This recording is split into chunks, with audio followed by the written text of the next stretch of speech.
Hi all, 2 दिनों से मैंने वीडियो नहीं डाला। सॉरी, थोड़ी बिज़ी हो गई थी और वीडियो बनाने का टाइम नहीं मिला। एक्सट्रीमली सॉरी, ये कोई एक्सक्यूज़ नहीं है, मगर मैं कोशिश करूँगी कि एटलीस्ट अल्टरनेट डे पे वीडियो ज़रूर पोस्ट करूँ।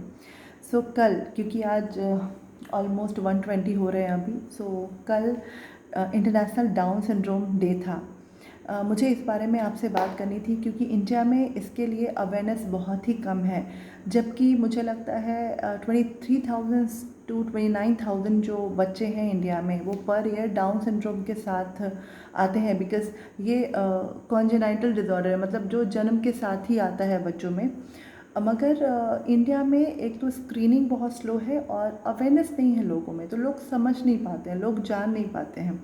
अब तो खैर अर्बन एरियाज़ में बहुत ही अच्छा है हर कुछ, क्योंकि मैंने पीडियाट्री में करीब 7 साल काम किया है और स्क्रीनिंग बहुत जल्दी हो जाती है, लोगों को समझ में आ जाता है। मगर क्योंकि एक फॉलोअप में नहीं रह पाते हैं लोग, और इस तरह के जो बच्चे होते हैं उनमें जेनेटिक इश्यूज़ होते हैं। जैसे आमतौर पे 46 क्रोमोसोम्स होते हैं हमारे बॉडी में, ऐसे बच्चों में 47 होते हैं, एक ज़्यादा होते हैं। तो ये जो बच्चे होते हैं इनमें हार्ट डिज़ॉर्डर के चांसेस ज़्यादा होते हैं, इनमें एंडोक्राइन डिज़ॉर्डर्स के चांसेस ज़्यादा होते हैं, इनमें जो इन्फेक्शंस होते हैं, ये बच्चे बहुत प्रोन होते हैं उन इन्फेक्शंस के लिए। सो और भी इनका जो ग्रोथ रेट होता है वो बहुत एबनॉर्मल होता है, आईक्यू लो होती है।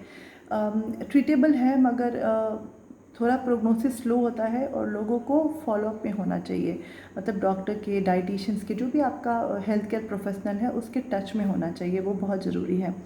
सो डाउन सिंड्रोम के बारे में आप लोग प्लीज़ पढ़ें, प्लीज़ देखें, क्योंकि ये अब उतना अनकॉमन नहीं है। डेवलप कंट्री में ये पूरी तरह से क्योरेबल है, मगर अभी इंडिया जैसे कंट्री में थोड़ा सा टाइम लगता है और ये 100% क्योरेबल नहीं है। ऐसे बच्चों में कॉन्स्टिपेशन का प्रॉब्लम बहुत ज़्यादा होता है। ऐसे बच्चों में सीलिएक डिजीज़, फूड एलर्जीज़, इनके चांसेस बहुत ज़्यादा होते हैं। सो ऐसे जो बच्चे होते हैं इनको थ्रू आउट डाइटिशियंस के साथ संपर्क में होना चाहिए। जो मुझे लगता है इंडिया में डॉक्टर से तो फिर भी लोग मिल लेते हैं, डाइटिशियन से मिलने में बहुत हिचकिचाहट है, या फिर लोग मिलते नहीं हैं, या फिर उनको लगता है कि अरे इतना तो वो खुद से कर सकते हैं, जो बहुत ही गलत है। मैंने ये भी देखा है कि बच्चों में जो अंडरवेट बच्चे होते हैं, प्री मेच्योर बच्चे होते हैं, या फिर ओबीस बच्चे होते हैं, उनके पेरेंट्स ही ये ज़रूरी नहीं समझते हैं कि डाइटिशियन से मिलना चाहिए।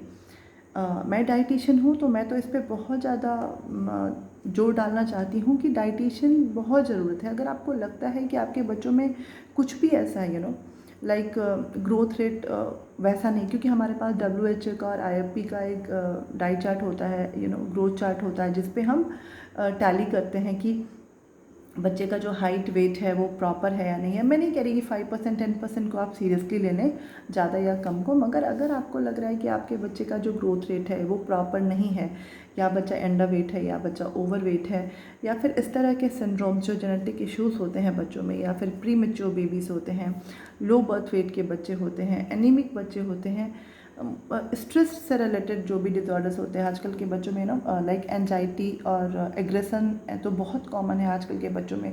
तो हर जगह डाइट आपको बहुत हेल्प करेगा। सो प्लीज़ आप डाइटिशियन से मिलें, उनसे बात करें, और जिस तरह से आप अपने पीडियाट्रिशियन के कांटेक्ट में रहते हैं वैसे आपके डाइटिशियन के कांटेक्ट में भी रहें।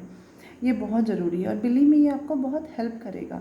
हमारे यहाँ एक कॉन्सेप्ट है कि जो चबी बच्चे होते हैं ना, उनको बहुत तंदुरुस्त माना जाता है, और जो नॉर्मल बच्चे होते हैं उनको तो मुझे नहीं लगता है उस तरह से तंदुरुस्त माना गया है। ठीक है, चबी बच्चे देखने में बहुत क्यूट लगते हैं, और वो क्यूट थोड़ा सा तो अपीयरेंस तो ज़रूर अच्छा होता है उनका, मगर बिलीव मी चाइल्डहुड ओबेसिटी बहुत कॉमन है अभी बच्चों में। तो आपको शुरू से अपने बच्चों पे ध्यान देना चाहिए, बहुत ज़रूरी है। और जो एक तरह से स्ट्रेस आ रहा है ना अभी पढ़ाई का एग्ज़ाम का, मुझे लगता है 6-7 स्टैंडर्ड के बाद बच्चों की एक्टिविटी एकदम से ड्रॉप डाउन हो जाती है, वो भी गलत है। खैर, मैं बहुत ज़्यादा डिबेट नहीं करूँगी, डाउन सिंड्रोम पे बात कर रही थी। सो जो भी इस तरह के बच्चे होते हैं उनको डाइटिशियंस के फॉलोअप में भी होना चाहिए, क्योंकि डेफिशिएंसीज बहुत कॉमन होते हैं ऐसे बच्चों में, और एनीमिया बहुत कॉमन होता है, बहुत कॉमन होता है। जो दांत, बोन्स, उनका वेट, उनका जो हेल्थ है वो बहुत ज़रूरी होता है ऐसे बच्चों में मॉनिटर करना। सो अगर आपको लगता है आपकी फैमिली में, आपके आजू बाजू, आपकी सोसाइटी में कोई इस तरह का बच्चा है जो डाउन सिंड्रोम से ग्रसित है, तो आप प्लीज़ उनको इनकरेज करें। डॉक्टर के साथ साथ डाइटिशियन के भी टच में रहने को, ये उनके लिए बहुत ज़रूरी होगा। और अवेयरनेस बहुत कम है इंडिया में, तो कोशिश करें इसके बारे में पढ़ें, ज़्यादा से ज़्यादा जानें, ताकि आप खुद भी जानकारी लें और दूसरों को भी इसमें फिर जानने और समझने में मदद करें। सो आज के लिए इतना ही। Thank you so much. एक बार फिर से बोलूँगी, डाउन सिंड्रोम जो है वो इंडिया में भी तेज़ी से बढ़ रहा है, और आजकल की जो जेनेटिक म्यूटेशंस इस तरह की डिज़ीज़ है वो इंडिया में भी, मतलब जो भी डेवलप कंट्री है वहाँ तो ऑलरेडी ज़्यादा है, मगर डेवलपिंग कंट्रीज़ में भी आगे आ रहा है। कहीं ना कहीं हमारा लाइफस्टाइल, हमारा हार्मोन्स, हमारी सोच, हमारा जीवन शैली जिम्मेदार है। सो खुद को खुश रखें, जो मैं शुरू से बोलती आ रही हूँ।